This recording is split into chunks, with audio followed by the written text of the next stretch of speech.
believed that this world was being watched. No one gave a thought to the older worlds of space as sources of human danger. Yet, across the gulf of space, intellects vast and cool and unsympathetic regarded this Earth with envious eyes.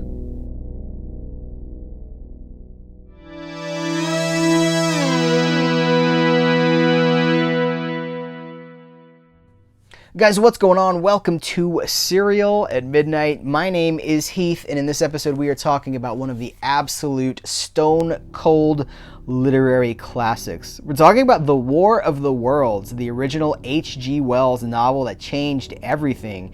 H.G. Wells is, of course, he's like the founder, the father of modern science fiction. He wrote The Time Machine, he wrote The Island of Dr. Moreau, he wrote The Invisible Man, the Universal Monsters movies based on an H.G. Wells story, and they're still making movies about it even today. But The War of the Worlds is special. The War of the Worlds probably sits over all of those as being perhaps the most influential, the most well-remembered, the most important science fiction novel of its day. And it's worth pointing out, this book was written in 1898, and it's still scaring the pants off of people.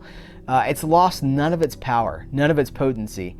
I also have to say, as we're recording this video, as this video is going out, we're also celebrating the anniversary of the infamous radio broadcast, October 30th, 1938, the Orson Welles radio transmission, where people who were huddled up next to their radio, remember this is pre-television, they're doing this drama about a Martian invasion, but presented as reality, and so many people, it caused a panic. We still talk about it to this day, and then we're kind of tipping our hat to this all these years later during this Halloween season as we celebrate the things that go bump in the night. But guys, this is the original H.G. Wells novel, but this comes from Bitmap Books, the company that we love so much and talk about as often as we can. So, of course, there's a twist. This is basically like a graphic novel version of The War of the Worlds. I'm not going to bury the lead here. This is the original H.G. Wells text in its entirety. Nothing has been cut. This is the full novel, but it's done in sort of a graphic novel style. And when I say graphic novel style, I mean that literally, because there are dozens upon dozens upon dozens of new illustrations from the artist Adam Rufino that really bring this story to life. And you know how the movie version, well, the 1953 George Powell produced Paramount version, they've brought the story out of 1898, brought it up to the mid-century, right? So there's cars, and it's just a more modern affair.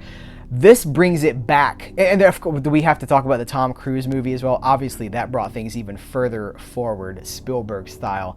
But the novel takes place in 1898. It takes place, it's of its time. And this book capitalizes on that in a way that I don't think we've ever seen done like this before. Because, anytime you're doing an adaptation, you have to make certain sacrifices. And that's why I love this, is because it's not an adaptation. It's just an embellishment of the original. No text has been added. It's just that new art. And I mean, it's new art on almost every single page. There's dozens, as I said, there's dozens of illustrations. And by leaving it in that horse and buggy era of the original novel, there's a Gothic quality to it that can sometimes be lost. And I think we all love Gothic horror. We all love Gothic, we love Frankenstein. That's Gothic science fiction and horror at the same time. This is the same thing. It's that Hammer sort of that timeless, it's before everyone has an automobile, but there's, technology is coming, and it's just kind of on the cusp of a larger world. Because of course we're talking about an alien invasion in the late 1800s. That's a perfect blending of old versus new, of traditional versus radical. And anytime you want to do an adaptation, like if you've done this as a comic book, you're going to have to make sacrifices to the original text, because you can only fit so many words on a page. You can only have a word bubble be so big. This is the best of both worlds. This feels like a graphic novel. It feels like a comic book. This art is so comic-y. It's so pop. You know what I mean? Like it's beautifully rendered graphic novel style art, but the entire H.G. Wells text is preserved. Another thing I was kind of shocked by as I was going through this book is that it's Essentially, the chapters. See, I read this book years and years ago. I think I read this book in 7th or 8th grade. Let's say I was about 12. And I remember the book feeling like it took forever to finish. Like it was a slog. As I was 12, right? But this book, with all these illustrations and stuff, the chapters are just a few pages. And they fly by because you're looking at all this art. And I mean, it just changes the experience, and it makes it so visceral, so relevant, so new. I love it. So I wanted to talk to you guys about it. This is, again, it's from Bitmap Books. We love Bitmap Books. We talked about the games that weren't. They primarily deal in video game preservation journalism. So we're talking about books that preserve video game history, but that's not all they do. So the games that weren't, the Atari 2600 and 7800 Visual Compendium, even this book about micro machines. There's Serial at Midnight videos for all of this.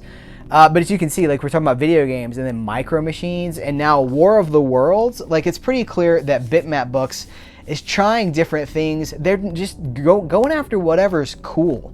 And I love that. I love the celebration of the, what do you want to call it? The geek lifestyle, the science fiction, the fan lifestyle. That's what they're doing. They're really connecting fans, that lifestyle, with stuff that's just cool. So I wanted to spotlight this as this is part of our Halloween season coverage, and it's perfect. War of the Worlds is a perfect Halloween story. So there's something kind of cool going on with this. Bitmap Books is a company out of the UK, out of the United Kingdom. So if you order, like in the past when we've recommended these books, they come from the UK. They come very quickly. I mean, like 2-3 days quickly. But there's something new that Bitmap Books is trying, and I'm kind of spreading the word on this. This is on Amazon. This has been put on the US Amazon, and it's at a like half price. The retail price of this was £29, it's £30 in the UK, and it was $40 US. Right now, this is on Amazon. It's part of Amazon Prime, and it's $20. This thing is like, how many pages is this? It's got to be like 300. It's 270 some odd pages.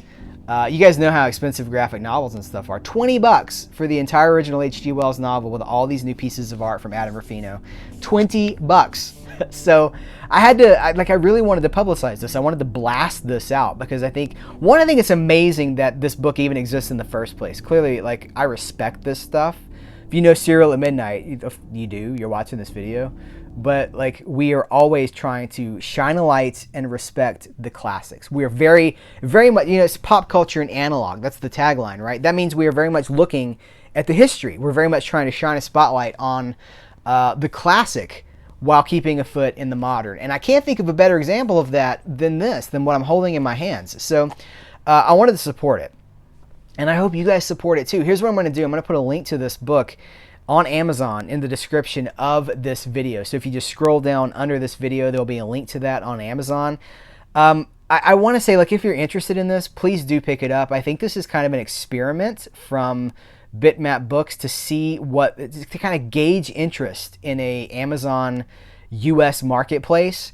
And I would love it if the Serial at Midnight audience showed up for that, because that just means that there's going to be more stuff like that. That means you'll be able to get the games that weren't, or the Micro Machine, Microbook Mini, or the Atari 2600 book. And there's so much, guys, there's a Game Boy book coming out. There's a Super Nintendo book. There's a ton of stuff that if it was on Amazon, it's just another place to get good stuff, So I kind of want to promote it. I want it to be successful for all of us. So I think that's going to do it for this video. Clearly, this is a hit in the in Casa de Midnight. I want to thank Bitmap Books not only for making this book, but for sending me this so I could talk about it.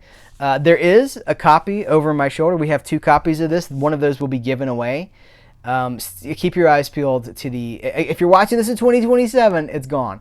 But if you're watching this when the video goes up, come hit us up on our social media outlets, because we're going to be giving one of those away via social media, and you'll find all about how there. Guys, thank you so much for hanging out with me, talking about one of the absolute pinnacles of science fiction and horror. It doesn't get a lot better. It doesn't get much better than the War of the Worlds. So guys, thank you. Thank Bitmap Books. Take care, and until next time, I will catch you later.